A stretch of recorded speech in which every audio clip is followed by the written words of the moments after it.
नमस्कार, माझं नाव पल्लवी. माझ्या चॅनलमध्ये तुम्हा सर्वांचे मनापासून स्वागत आहे.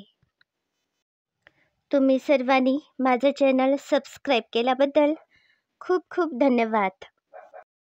आज आपण रसरशीत गुलाबजाम तयार करूया. ही अगदी सोपी पद्धत आहे.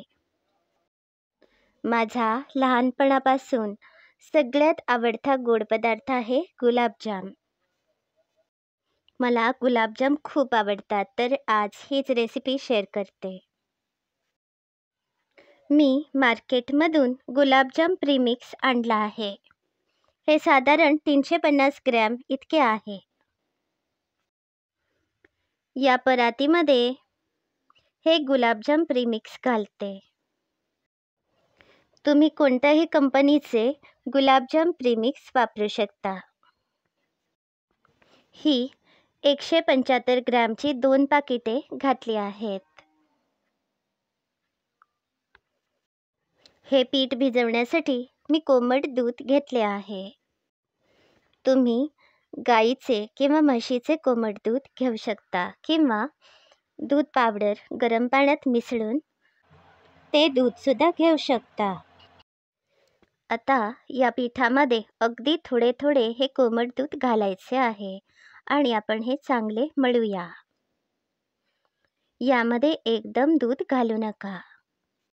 मी एका पाकिटात थोडेसे पीठ उरवले आहे, कारण समजा पिठामध्ये चुकून दूध अधिक पडले तर आपल्याला नीट गुलाबजाम तयार करता येणार नाहीत. यामुळे मी नेहमी थोडेसे पीठ उरवते आणि थोड्या वेळाने ते पीठ यामध्ये घालते. हे बघा, याप्रमाणे अगदी थोडे थोडे दूध मी घालत आहे आणि हे पीठ मळून घेत आहे. हे बघा, या पाकिटामध्ये अर्धी ते 1 वाटी पीठ शिल्लक ठेवले होते. ते पीठ आता यामध्ये घातले आहे. पुन्हा मी चांगले मिसळून घेते. दुधाचे प्रमाण यामध्ये अगदी करेक्ट आहे. हे बघा, हे पीठ आता या प्रकारे मी चांगले मळून घेतले. आता यामध्ये मी 1 चमचाभर तूप घातले आहे. पुन्हा आपण हे चांगले मळूया.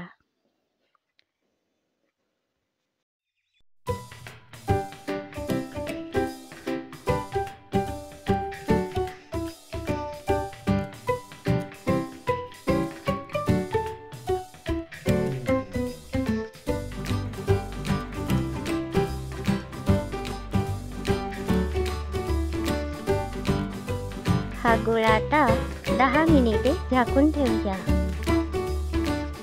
आता 10 मिनिटे पूर्ण झाली आहेत. आता आपण गुलाबजाम तयार करायला सुरुवात करूया.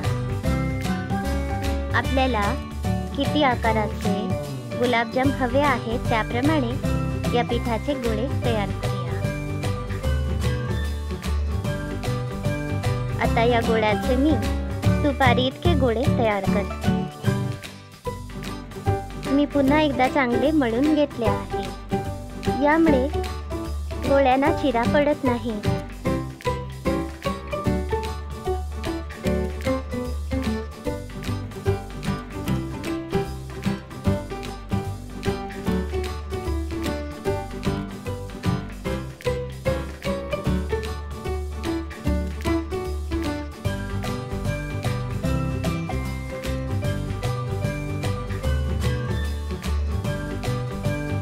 आता आपण साखरेचा पाक तयार करूया.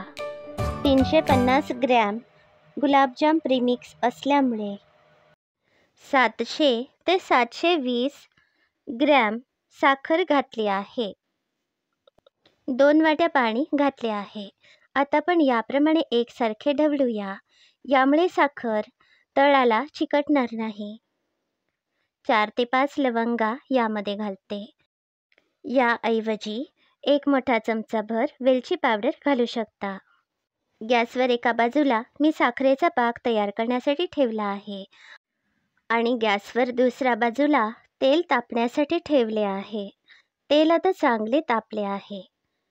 आता आपण हे तयार केलेले गुलाबजाम तळूया.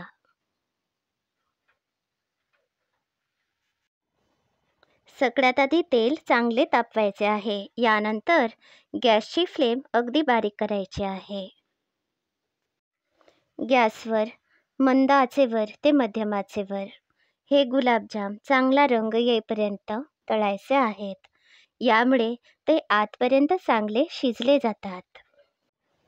हे गुलाबजाम तळत असताना एकसारखे ढवळायचे आहेत. यामुळे या गुलाबजामना एकसारखा रंग येतो. हे गुलाबजाम तळताना जास्तच वेळ लागतो, पण गडबड अजिबात करू नका. हे बघा, या गुलाबजामना चांगला चॉकलेटी रंग आलेला आहे. याप्रमाणे आपण सगळे गुलाबजाम तळायचे आहेत. आपण एकसारखे गुलाबजाम ढवळल्यामुळे हे गुलाबजाम एकाच रंगाचे तयार झाले आहेत.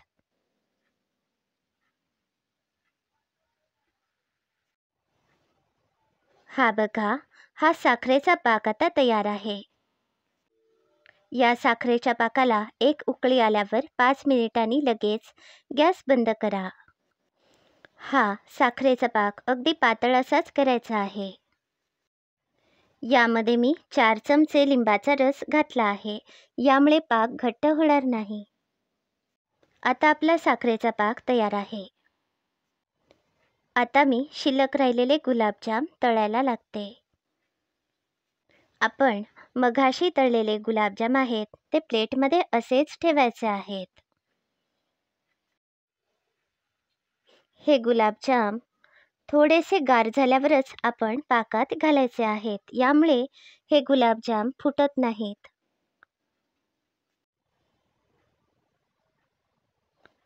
याप्रमाणे आपण सगळे गुलाबजाम तळूया.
हे बघा, दुसऱ्या खेपेचे गुलाबजाम सुद्धा तळून तयार आहेत. पहिल्या खेपेचे तळलेले गुलाबजाम गार झाल्यावर मी पाकात घातले होते. दुसऱ्या खेपेचे गुलाबजाम सुद्धा गार झाल्यावर या पाकात घालायचे आहेत. आता या पातेल्यावर झाकण ठेवूया. खूप जणांनी मला मेसेज केला होता की त्यांचे गुलाबजाम तयार झाल्यावर ते फुटतात किंवा पाक आणि गुलाबजाम एकजीव होतात. त्यामुळे ही आज रेसिपी शेअर केली आहे. तुम्ही जेव्हा कधीही गुलाबजाम तयार कराल त्यावेळी पाक गरम असायला हवा आणि हे तळलेले गुलाबजाम थोडेसे थंड झाल्यावरच या गरम पाकात घालायचे आहेत. यामुळे हे गुलाबजाम फुटत नाहीत आणि आपले रसरशीत गुलाबजाम चांगले तयार होतात. आता आपण हे पाकात घातलेले गुलाबजाम 7 ते 8 तासांसाठी झाकून ठेवूया. जर समजा तुम्हाला दुपारी गुलाबजाम हवे आहेत तर तुम्ही रात्रीच गुलाबजाम तयार करू शकता. यामुळे गुलाबजाम चांगले मुरतात. किंवा अगदी पहाटे तुम्ही हे गुलाबजाम तयार करून ठेवू शकता. जितका वेळ अधिक जाईल त्यानुसार हे गुलाबजाम चांगले पाकात मुरतात। हे बघा, आता हे गुलाबजाम चांगले मुरले आहेत, अगदी रसरशीत तयार झाले आहेत। तुम्हाला आजची रेसिपी कशी वाटली याचा अभिप्राय नक्की कळवा। अशाच सहज सोप्या रेसिपी बघण्यासाठी माझ्या चॅनलला नक्की भेट द्या। हा व्हिडिओ पूर्ण बघितल्याबद्दल धन्यवाद।